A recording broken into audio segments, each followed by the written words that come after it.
రైతు సోదరులందరికీ నమస్కారం. నేను కుటుంబరావుని, సేజ్ మీడియా. ఆయిల్ ఫామ్ సాగుతో అధిక లాభాలు. ఆయిల్ ఫామ్ రాష్ట్ర టెక్నికల్ అడ్వైజర్ రంగనాయకులు.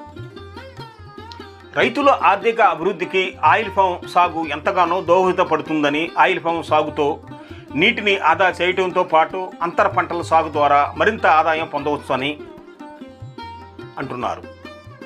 ఈ ఆయిల్ ఫామ్ సాగు 40 ఏండ్ల పాటు సాగు అవుతుందని, ఏడాదికి 1.5 లక్షల లాభం వస్తుందని అంటున్నారు. ఆయిల్ ఫామ్ సాగుతో రైతులు అధిక లాభాలు పొందవచ్చని ఆయిల్ ఫామ్ రాష్ట్ర టెక్నికల్ అడ్వైజర్ రంగనాయకులు అన్నారు.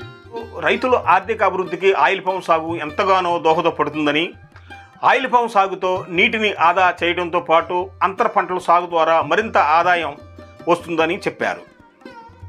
ఈ ఆయిల్ ఫామ్ సాగు 40 ఏండ్ల పాటు సాగు అవుతుందని, ఏడాదికి 1.5 లక్షల రూపాయల లాభం వస్తుందని, ఈ పంటను పశువులు, అడవి జంతువులు నాశనం చేయవని, దళారీల మోసం, తాలు సమస్య ఈ పంటలో ఉండదని, పరిశ్రమలు నేరుగా రైతుల నుండి పంటను కొనుగోలు చేస్తుందన్నారు.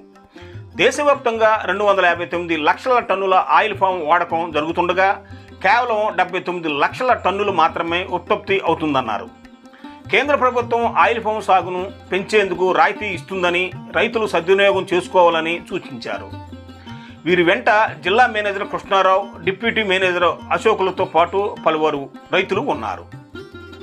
మరి ఈ పామాయిల్ సాగు తెలంగాణ రాష్ట్రంలో అత్యధికంగా సాగు చేయాలని వారు సూచిస్తున్నారు. ఇది నేటి వీడియో. ఈ వీడియో చూసిన వారు తప్పనిసరిగా లైక్ చేసి షేర్ చేయండి. మీరు లైక్ చేయడం వల్ల మరికొంతమంది రైతులకు ఈ సమాచారం అందుతుంది కాబట్టి చూసిన వారు తప్పనిసరిగా లైక్ చేస్తారని కోరుతూ సేజ్ మీడియా అందరికీ ధన్యవాదాలతో మీ కుటుంబం.